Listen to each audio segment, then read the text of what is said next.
It's time to get into the game previews for the upcoming games of the week, ladies and gentlemen.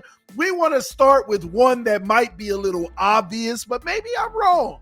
Okay, we're going to start out with the Tennessee Titans going on the road to the Miami Dolphins, who are undefeated at home. Let's start with Derek. What is your thoughts about this matchup coming up, and what is your score prediction? Man, I mean, it's kind of hard to pick against the Miami Dolphins right now, especially with just how that offense is playing. Again, Tyreek Hill is 550 receiving yards away from being the first receiver in NFL history to hit 2,000 yards. And he's got 5 games left to do it. I mean, no question about it that he's probably going to hit this mark. I will say that it's probably going to be a final score of 34 to, say, 21.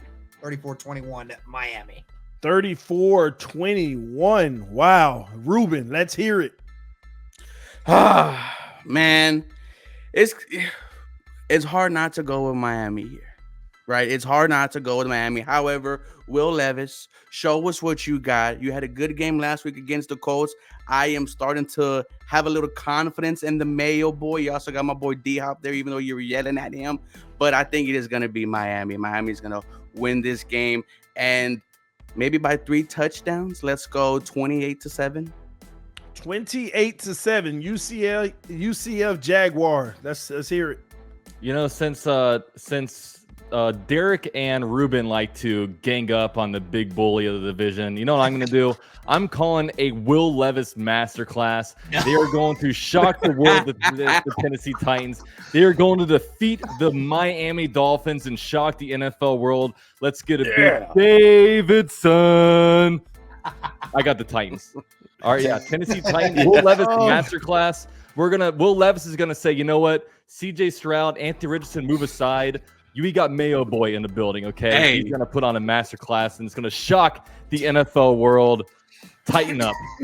Titan Rossi, are you gonna shock the world? Give us your score prediction and your take. I never thought I would hear those words come out of UCF Jaguar, tighten up, out of his mouth. But, you know, I mean, I'm definitely not as optimistic as UCF is, but, you know, appreciate it anyways. You know, it's I'm surprised they have not flexed this game out yet. I don't know why they haven't. You know, but I guess for the Miami fans it wouldn't be right. But I'm gonna say Miami. I think they're gonna put up a lot on us. I mean, I think it's gonna be like 34-17. If you look at the Miami's has a really good defense too. I mean, let alone their offense. I mean, they're playing pretty well. I do think Levis is gonna keep improving. I mean, and I feel like he has with each game. I mean, maybe his numbers don't really show the improvement that us Titans fans see, but you know, we like his moxie. We like what he's doing, man. Going in there and getting in the other team's faces. And, you know, I mean, I think the thing with D-Hop was a little blown out of proportion. I don't think it was necessarily them technically like getting after each other or whatever. I think it had a little more to do with the penalties that were going on or something. But I think Will Levis, I think right now, this is what the Titans season is, just evaluating Will Levis. That's all it is at this point. And I think Miami, like I said, 34-17. I don't think we got much of a dog in the fight, but you never know. The Titans sometimes just go out and play some magical game and almost win or get close or whatever. So who knows? All right. There you have it. 4 picks. Well, not everybody. Someone said this is gonna be a shocking upset UCF. Let's see. Time will tell. We've seen crazier things this Watch year. It happen. Let's be honest. Watch it happen, Ruben. Dude, I wouldn't know what to say if that happened, bro. You guys have to respect everything I say, okay? Nothing but facts comes out of this mouth. All right. Next up, we have the Houston Texans, on the road versus the New York Jets. By the way, all 4 of your teams are on the road. Let's stick with you, Titan Rossi. We're running out of time. So what's your quick thoughts and score predictions on this Texans game? I'm going to say the Texans 28, the Jets 14. 28-14. All right. Texans got that one. Derek? Yeah, I mean, again, the Jets are abysmal on the offensive side. I mean, even if the Texans tried to lose this game, I don't think the Jets would find a way to do it. So I'm going to go with like a wacky score here, and I'm going to be like 23-8 or something. Like just some weird score that somehow, some way the Texans will win, and the Jets will find the weirdest way to get 8 points. So that's about it. It's getting bad.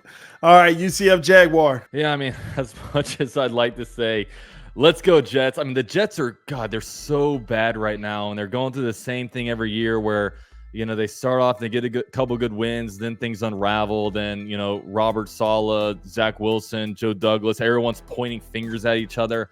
I don't know. The Jets organization right now, unfortunately, is a mess, and Rodgers has them by the balls right now, controlling them. You never know. Maybe Nathaniel Hackett will be head coach over there next year because Rodgers is over there, you know, making moves and calling shots. But yeah, the Texans are going to win this one. Maybe it'll be like the Philadelphia Eagles, where somehow the Jets beat the Eagles, but I don't think so. I think that the Houston Texans will win this one. All right, Ruben, and your quick take on it? Yeah, I'm going to go ahead and go 21-9. I do not think the Jets score a touchdown. And someone was asking, what does SWOR mean, right? It is an acronym by head coach D'Amico Ryan, stands for Special Work Ethic and Relentless Mindset. He started that in San Francisco. You hear Fred Warner say SWOM all the time. He brought that here. I think the Houston Texans defense is going to shut out the New York Jets, and we're going to go on a win streak, man. All right, very interesting. So with that being said, I want to move forward to our official sponsor of the AFC South tonight. Ladies and gentlemen, thanks to you all, we have an official sponsor that we are celebrating here on the AFC South Roundtable. Ladies and gentlemen, BetUS. All right, the link is in the description of the video. Make sure that you sign up for BetUS. Receive a 125% sign-up bonus right now by signing up to BetUS, and we'll have more on that in just a moment. BetUS, America's favorite sportsbook, where you can bet on everything anytime. Sportsbook, casino, horse racing, live betting, and more. We have the best bonuses in the industry. That's right, get a 125% sign-up bonus. And to celebrate our 30-year anniversary, we are giving up to 30 risk-free bets, a truck, Super Bowl tickets, and more. Don't miss out. Play smart. Join now. BetUS, where the game begins.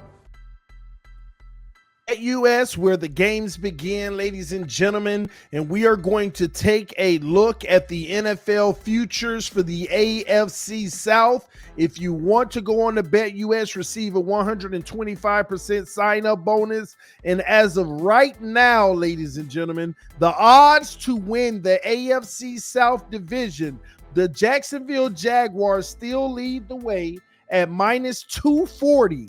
If you think the Indianapolis Colts are going to win the division, then your odds are plus 550. Man, putting $100 on the Colts to win 550 is something interesting. Or is a better bet the Houston Texans plus 325. That's interesting, man. Hey, Ruben, would you take that plus 325? Every day of the week, twice on Sunday, the Houston Texans are about to take this division. I'm telling you that right now. Oh my gosh. Listen, Derek, you're sitting here telling us that you got a shot in the division, but would you actually put your money where your mouth is and go plus 550 on the Colts? Oh yeah, 100%. Getting it. The Shane Steichen's got this team ready to go, man. I'm telling you, we are coming for the Jacksonville Jaguars spot, man. It's coming. Well, since Titan Rossi has no vested interest, I can trust what he says. Which one would you take here, Titan Rossi? Which is the big bang for you think gonna hit? I think a lot of it depends on Trevor Lawrence, to be honest. If you look at the schedules, I would say the Colts have the easiest schedule on the way out. So, I mean, it depending on if Trevor Lawrence comes back or not within a couple. If he comes back within a couple weeks, I'm going for the Jags. If he doesn't, I mean, the Colts have a shot at this with their schedule. So it's hard for me to pick. I would probably have to stick with the Jags just for betting purposes, though. Ooh, that plus 550 on the Colts, man. I know you would stick with the Jags, but that is actually appealing. I don't know. I know Ruben looking like, man, don't lose your money like that.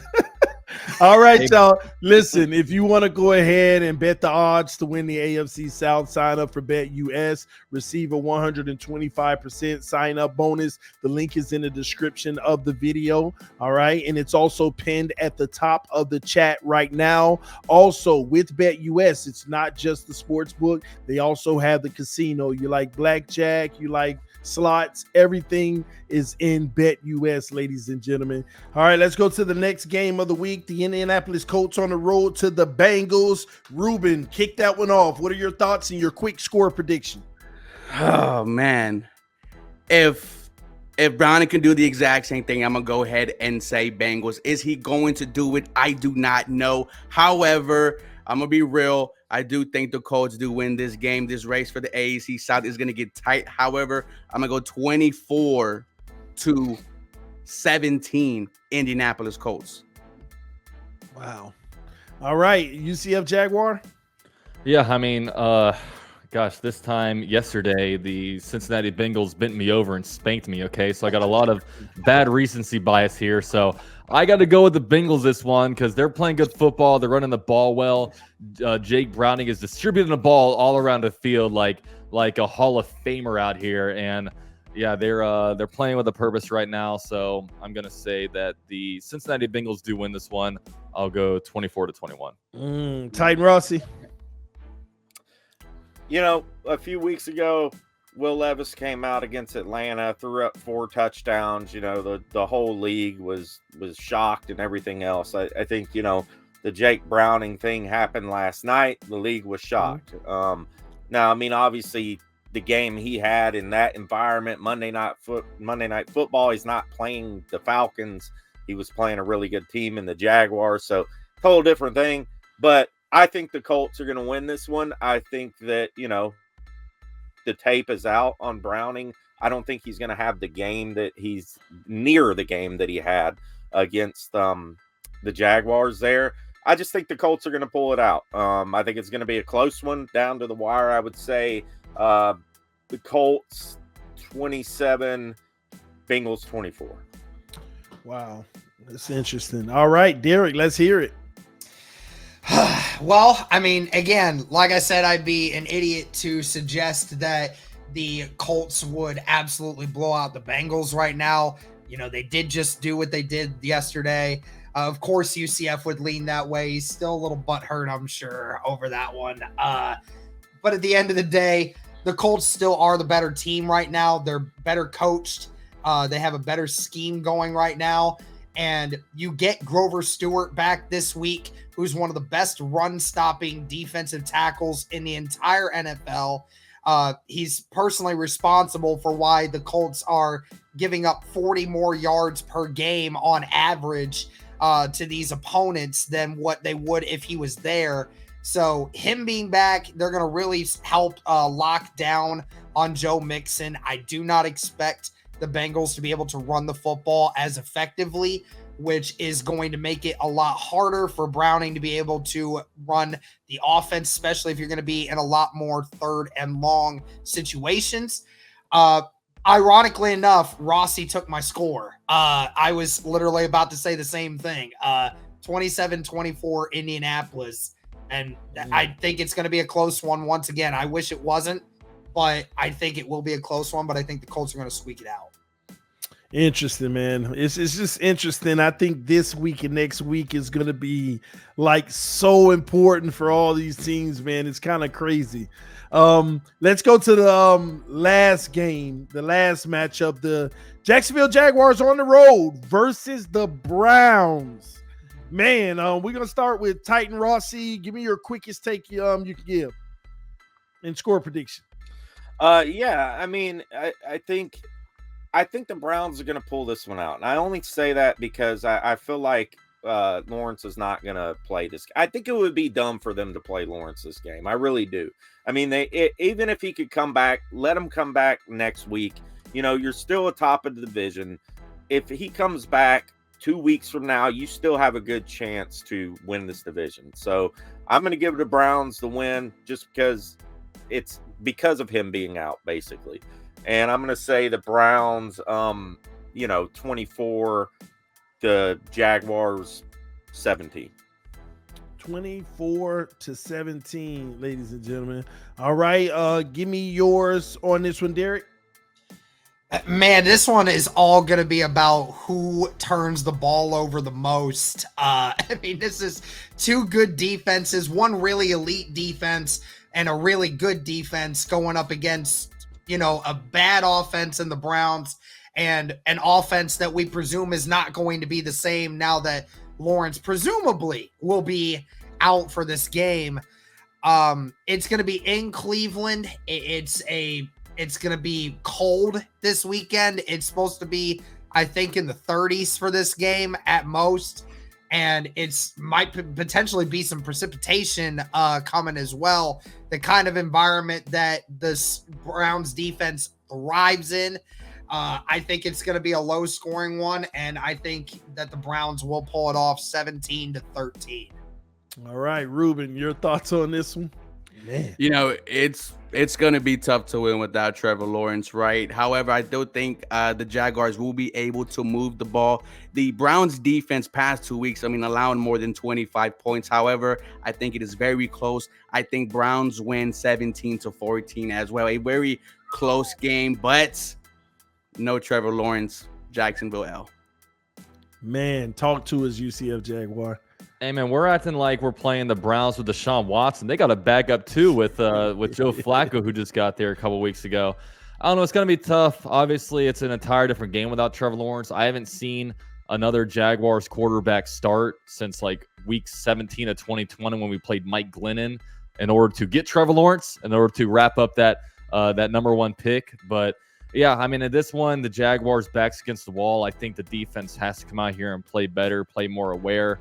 The Browns did come off a pretty bad output against the Rams, so we're in kind of a similar situation there.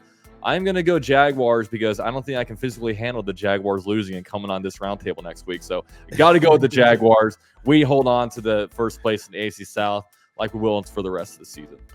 All right, well, there you have it. Will everybody end the week on a positive note, or will it get even more chaotic? I'm getting the sense that it's going to be even more chaotic after this week, but we shall see. I see Ruben using that the Apple effects. That's what's up.